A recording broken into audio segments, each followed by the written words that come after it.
You will not see the story in front of you because we are practicing our auditory comprehension and our auditory learning style. Let's begin the article.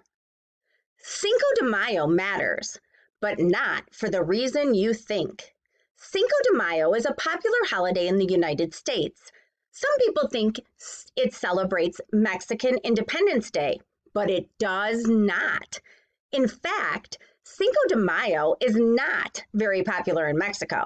It's really only celebrated in the city of Puebla, as the day honors an unlikely battle victory there. On May 5th, 1862, an outnumbered group of Mexicans defeated the French. It is worth celebrating in the U.S., though. The true history of the holiday shows us why. Parts of the U.S. used to be part of Mexico. Between 1846 and 1848, Mexico and the U.S. were at war. When the Mexican-American War ended, the borders of both countries had radically changed. Suddenly, some people lived in a new country.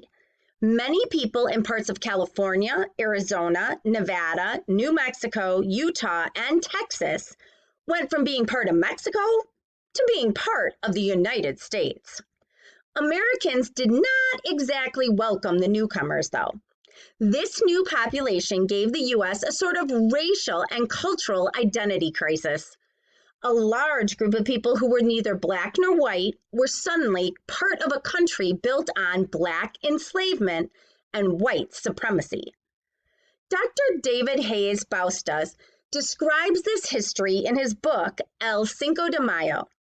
He writes, most Latinos were demonstrably of mixed race origins. Ultimately, white Americans in other states grouped them into a category of not white.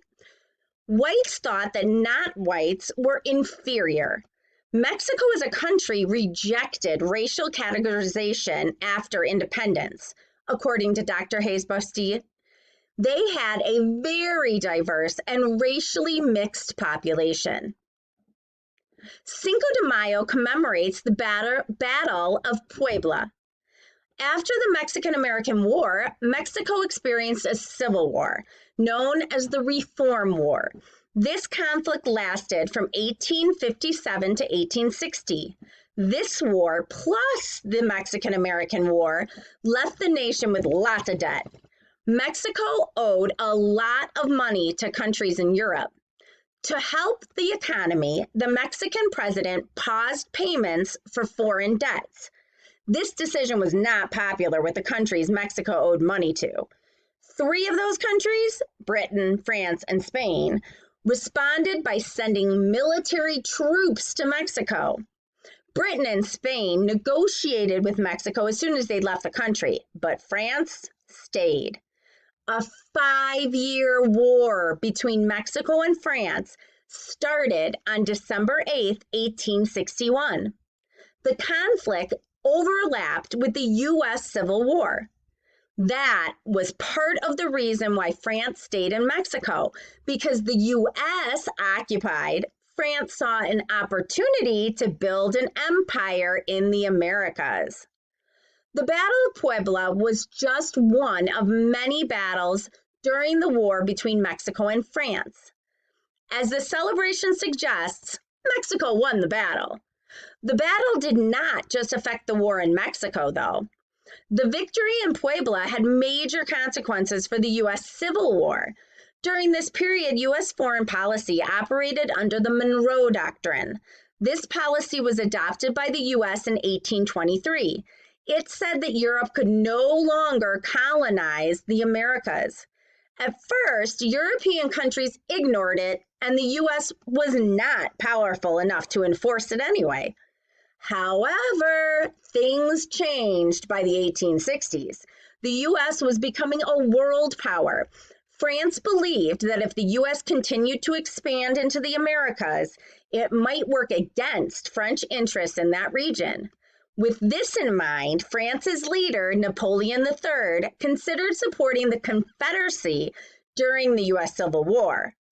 Dr. Hayes Bosta argues that France's loss in Puebla was part of what made Napoleon skip that alliance.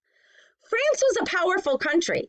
If it supported the Confederacy, the Civil War may have had different results. Hayes Bautista argues the people of Puebla's victory was a victory for the Union and the anti-enslavement cause. How Cinco de Mayo celebrations became popular? Cinco de Mayo celebrations became popular in the 1860s. This was a period of civil rights activism. The Battle of Puebla was a way of reminding people of a couple of things. First, it reminded the U.S. of why many of these people were there in the first place. They didn't leave Mexico. The U.S. moved them out of it. Second, Americans of Mexican descent wanted positive celebrations of Mexican culture in America. Like other marginalized groups, they wanted equal rights under the law. Finally, the holiday emphasized that people from Mexico were powerful and able to surmount unlikely odds. So, how did you do answering questions when all you could do was listen to the information?